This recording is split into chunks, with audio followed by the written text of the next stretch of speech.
अफ्रीकी देश कॉन्गो हिंसा की आग में झुलस रहा है। M23 विद्रोहियों ने एक के बाद एक कई इलाकों पर अपना कब्जा जमा लिया है। वहां के हालात बद से बदतर हो चुके हैं। हजारों लोगों का कत्लेआम किया जा चुका है और ऐसे में वहां के बिगड़ते हालात को देखते हुए भारत ने भी अपने नागरिकों के लिए कदम उठाने शुरू कर दिए हैं। कॉन्गो के किशिंसा में जारी हिंसा को लेकर भारतीय दूतावास ने भारतीयों के लिए एडवाइजरी जारी की है। किशिंसा में भारतीय दूतावास ने विशेष रूप से बुकावू में रह रहे भारतीय नागरिकों से तुरंत सुरक्षित जगहों पर जाने का अनुरोध किया है।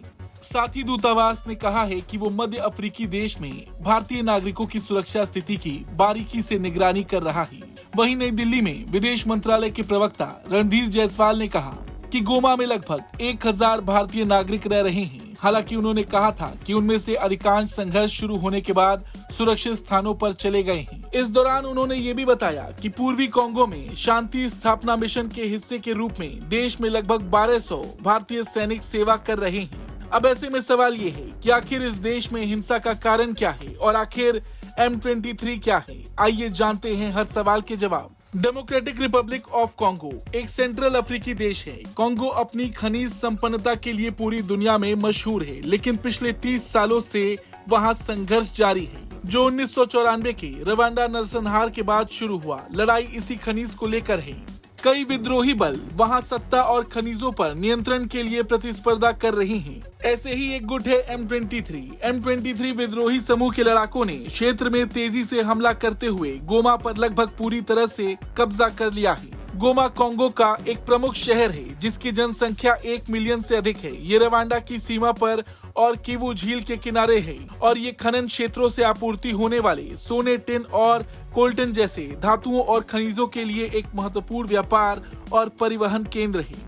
M23 ने कॉन्गो की राजधानी किशिंसा पर हमले की धमकी भी दी है, लेकिन इसे मुश्किल माना जा रहा क्योंकि ये गोमा से 2600 किलोमीटर दूर देश के दूसरे छोर पर स्थित है। आपको बता दें, M23 का नेतृत्व तुत्सी समुदाय के लोग कर रहे हैं जो कहते हैं कि उन्हें अपने समुदाय के अधिकारों की रक्षा के लिए हथियार उठाने पड़े हैं। उनका कहना है कि संघर्ष को समाप्त करने के लिए किए गए समझौतों का पालन नहीं किया गया।